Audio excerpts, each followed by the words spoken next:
Most prophecy teachers are looking for a villain in a cape, but the truth is far more clinical. What if I told you the Antichrist doesn't arrive with an army, but with an update to the global system?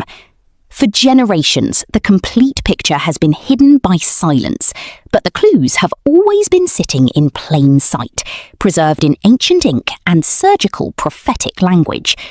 Imagine a single legal code issued in 538 AD that granted one man absolute power for exactly 1,260 years.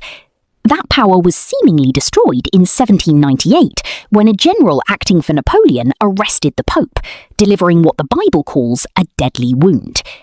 Tonight, we are going to show you evidence that this wound has not just healed in a hospital, but has been uploaded into the global financial cloud. We have analysed thousands of hours of historical data to bridge the gap between ancient Roman laws and the 6G technology being tested right now.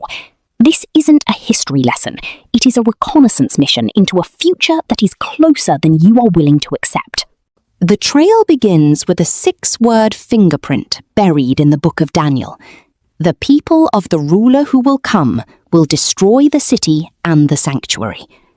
History identifies these people with absolute certainty as the Roman legions who burned the temple to the ground in 70 AD.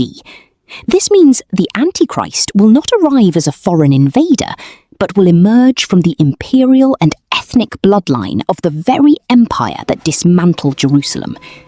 This Roman legacy did not die in 476 AD.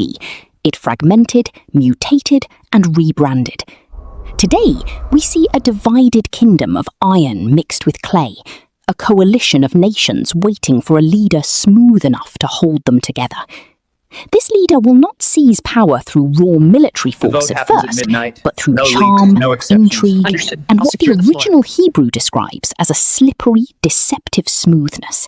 He will be handed the keys to the kingdom because he arrives with answers at a moment when the world is exhausted by economic collapse and endless conflict.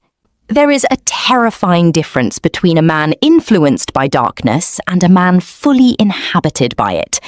To understand the transformation of the Antichrist, we have to look at the pattern established at the Last Supper.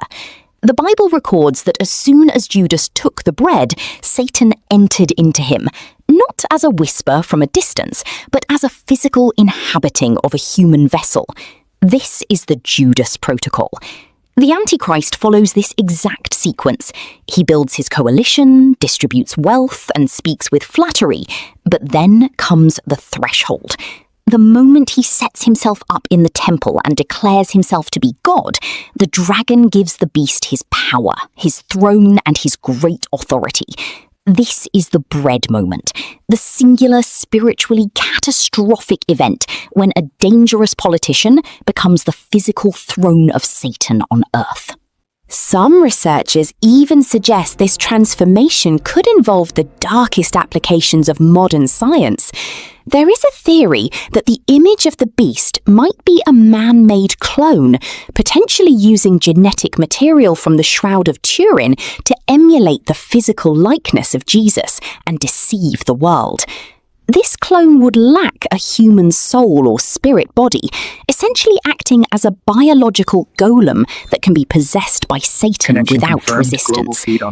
Every person on Earth is unique, vibrating at a frequency of sound, light, and DNA that links them to the Creator. Your DNA is like a unique cellular song that God knows, but the enemy wants to hack that frequency. This is why some see modern technologies like Neuralinks and advanced surveillance not just as tools, but as bio-antennas designed to pick up and manipulate our internal signals. The system used to enforce this rule is being assembled right now in plain sight.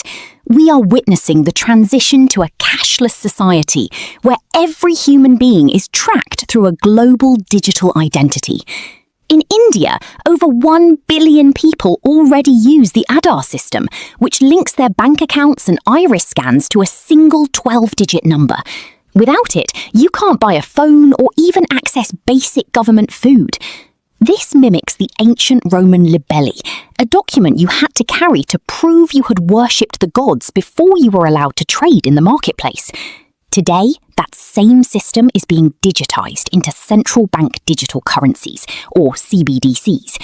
These digital dollars are centralized, meaning the government can program your money to expire, restrict what you can buy, or even geofence your spending to a single city block. This coming system is not a technology problem, it is a worship problem. The world will not be dragged into this system at gunpoint. They will walk into it with awe, asking who is like the beast and who can wage war against him. They will be astonished by a leader who appears to have defeated death, surviving a fatal wound in a way that looks like a resurrection. But for the believer, the cost of participation is eternal. Accepting the mark is an irreversible choice to pledge allegiance to the beast over the Creator.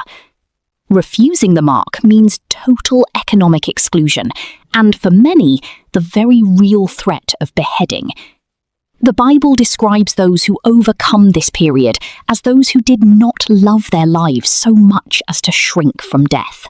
The good news is that the ending was written before the Antichrist ever drew his first breath. The 1260-day reign is a strictly limited boundary that the enemy cannot cross.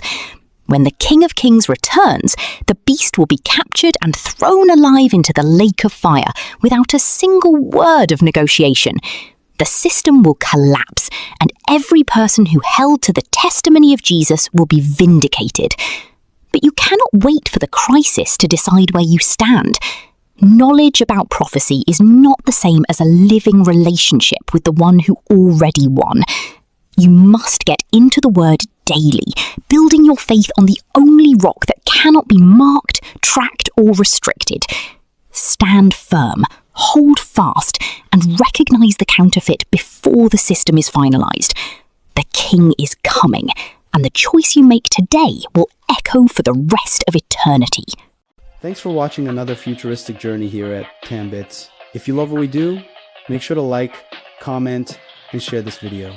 Stay connected. Follow us on Facebook and Instagram for the latest updates and exclusive content. Don't forget to subscribe to our YouTube channel to never miss an update. Your support keeps us going. You can also support our work on Ko-fi. Thank you so much for your support. We'll see you in the next one.